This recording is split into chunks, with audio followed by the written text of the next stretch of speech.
Once Upon a Christmas Time by Thyra Ferré Bjorn. Chapter 9. So I come to the end of my Once Upon a Christmas Time. It has been fascinating to wander back into childhood days and even further into the years when the celebrations began. But time is marching on, and each generation is building its own world, a world that will someday, in turn, become a heritage or a tradition, or just a memory recorded in a history book for those who will dwell in the world of tomorrow. I have written this with my heart instead of my mind, for the recollections are all tender and meaningful. As I look out at Christmases in this new age, with its neon signs and artificial glitter, its loud music, its rushing and pushing and buying of gifts, its eating out in fancy restaurants, and its different kinds of parties given the world over, my heart cries a little, and there is a dull ache somewhere within me. I would like to call out to the world to be still, to stop just long enough to think and remember, to retrieve all those precious things we lost way back there in time, somewhere. When Christmas was home, when it was family, when it was heartfelt, and when all the beauty that could be contained in a few holidays was reserved for just the family and friends to share. It was not elaborate or fancy, but it was good and warm and real. We let the clock stand still and took time to be ourselves, to let the very best in us come to the surface. That was our Christmas gift to each other, given in love. That love reflects the love of the first Christmas morning in Bethlehem, when the star grew dim and a mother and father bowed tenderly over a tiny babe. We still sing, O Little Town of Bethlehem, and especially here in America, our Christmas carols are a beautiful tradition.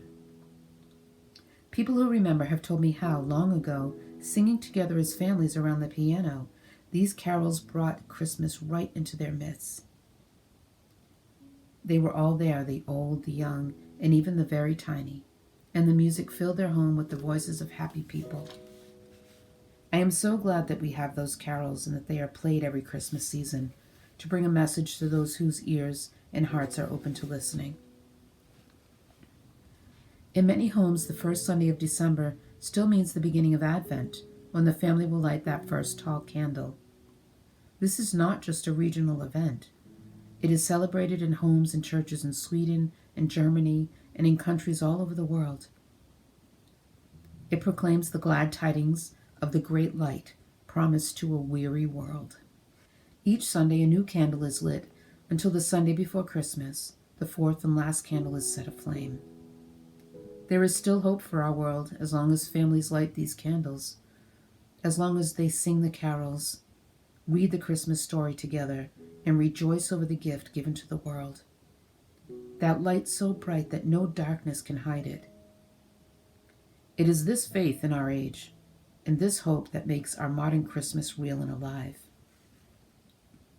There is much beauty in the world today, much goodness and kindness and generosity. People open their hearts and pocketbooks to share with those in need.